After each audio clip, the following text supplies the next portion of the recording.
ओम सभी को नमस्ते। आप सभी को कुछ बताना है, दिखाना है। हमारी जो संस्कृति है वैदिक संस्कृति कही जाती है और वैदिक संस्कृति का वैदिक वाङ्मय पूरा होता है। उसमें कौन कौन सी पुस्तकें आती हैं तो हम जान नहीं पाते, समझ नहीं पाते हैं कि क्या है वास्तविकता।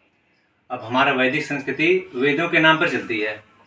अब ये चारों वेद आपके दिखाई पड़ रहे हैं, ऋग्वेद, यजुर्वेद, सामवेद, अथर्ववेद सारे, और इसके अलावा वाल्मीकि रामायण और सारे उपनिषद हैं, सत्यार्थ प्रकाश है, इधर छह दर्शन है, ऋग्वेदादि, भाष्य भूमिका, संस्कार, चंद्रिका, संस्कार विधि, ये सारे महर्षि दयानंद के बताए हुए सारे जितने भी ग्रंथ हैं। और ये हमारे हाथ में जो है विशुद्ध मनुस्मृति, मनुस्मृति कई प्रकार की चल रही है हमारे समाज के भीतर में, कि जो एकदम सिद्धांत को उलट दिया कि एक व्यक्ति को 1 गुना दंड मिलेगा, दूसरे को 64 गुना मिलेगा। अब इसको उलट करके दूसरा वाला चल रहा है। तो इसलिए जो है ये पूरी तरह से जो सिद्धांत है उसको उलट दिया गया है। तो मैं ये कहना चाह रहा हूँ कि हमारे घरों में जो ग्रंथ होने चाहिए, ऋषियों के ग्रंथ होने चाहिए। ये सारे के सारे ऋषियों के ग्रंथ हैं, चारों वेद से लेकर के और वाल्मीकि रामायण और महाभारत से लेकर के सारी, ठीक है। तो ये कहना चाह रहे हैं कि मतलब ये वैदिक वाङ्मय हमारे घरों में होना चाहिए। और उसी क्रम में ये बाबू दिनेश कपूर जी हैं, यहाँ जौनपुर में गौशाला चलाते हैं, आपकी देखरेख में चल रहा है। बहुत सेवा का भाव इतना आपका घर है। तो आपने कहा कि हमारे यहाँ पुस्तकें होनी चाहिए, तो सारी पुस्तकें आपके घर में आ गई। पुस्तकें पहले से भी देख रहे हैं, पुरानी ढेर सारी पुस्तकें हैं। वैदिक वाङ्मय नहीं था तो हमने इसको दिल्ली से मंगवा दिया, आपके घर में सारी पुस्तकें हो गई। और दिन भर जैसे ही मौका मिलता है, इधर देखिए अभी महाभारत पढ़ रहे हैं। ये महाभारत पुस्तक है स्वामी जगदीशानंद जी की।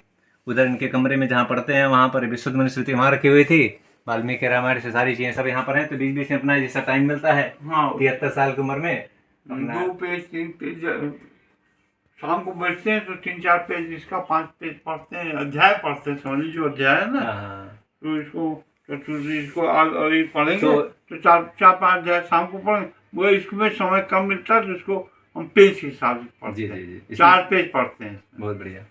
तो ये वैदिक वाङ्मय जो है हमारे जीवन का मतलब सार है ये।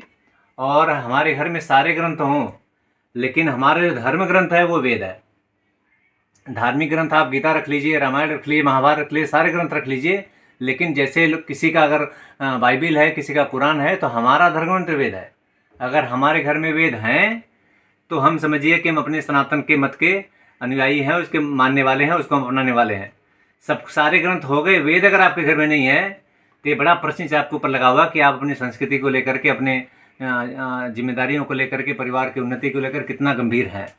तो इसलिए निवेदन सबसे है कि सारे ग्रंथ आपके घर में हों, सारे पुस्तकें हों, लेकिन वेद अगर नहीं है तो समझ लीजिए कि जो 1,96,53,126 वर्ष पुरानी जो ग्रंथावली है, जो परमात्मा का आदेश है, वही अगर नहीं है तो फिर सारे में जैसे कि शरीर में सब लोग हों, आत्मा ही नहीं हो।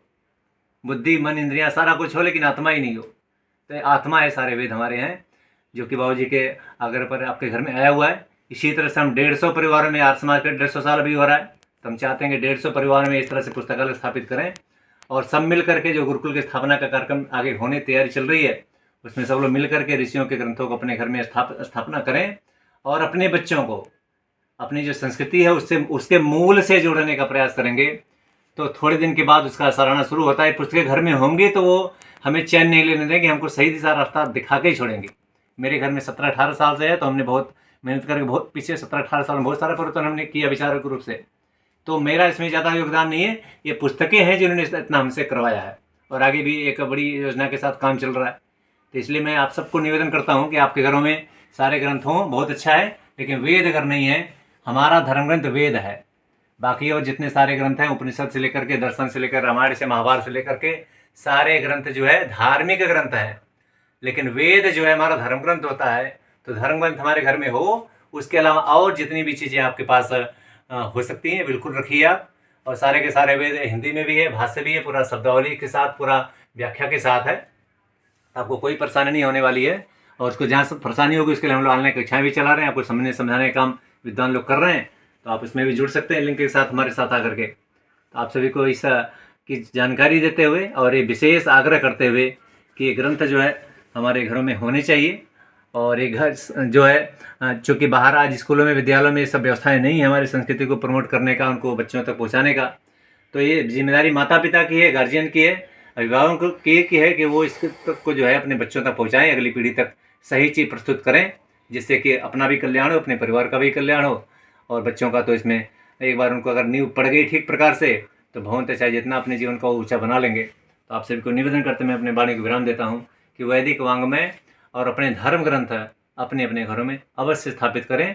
आपको जहाँ कहीं भी समस्या है, आपको मंगाना है तो मंगा के हम देंगे। आपको जो धन है उसमें डिस्काउंट करके आता है सारा, दिल्ली से वहाँ से हम पैसा भेज देते हैं उनको, यहीं से ऑनलाइन भेज देते हैं, पैसा आपके एड्रेस पर आपके ट्रांसपोर्ट से आपके पास या डाक से आपके पास आ जाएगा।